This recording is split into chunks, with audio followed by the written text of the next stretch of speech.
अवामी national party छोड़कर मुस्लिम league नून में शमूलियत इख्तियार करने वाली समर हारून बिलोर ने खवातीन की 2 मखसूस नशस्तों के लिए मुस्लिम लीग नून की जानिब से कागजात नामजदगी जमा करवा दिए हैं। पेशावर में इलेक्शन कमीशन के बाहर मीडिया से बातचीत में समर हारून बिलोर ने कहा कि उनकी मुस्लिम लीग नून में शमूलियत का फैसला बहुत गौर और मुशावरत के बाद किया गया। ये फैसला एक रात का फैसला नहीं था बल्कि 1 साल से बातचीत हो रही थी।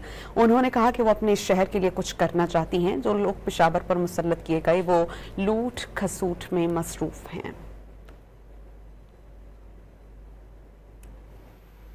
अवामी नेशनल पार्टी छोड़कर मुस्लिम लीग नून में शमूलियत इख्तियार करने वाली समर हारून बिलोर ने खवातीन की 2 मखसूस नशस्तों के लिए मुस्लिम लीग नून की जानिब से कागजात नामजदगी जमा करवा दिए हैं। पेशावर में इलेक्शन कमीशन के बाहर मीडिया से बातचीत में समर हारून बिलोर ने कहा कि उनकी मुस्लिम लीग नून में शमूलियत का फैसला बहुत गौर और मुशावरत के बाद किया गया। ये फैसला एक रात का फैसला नहीं था बल्कि 1 साल से बातचीत हो रही थी।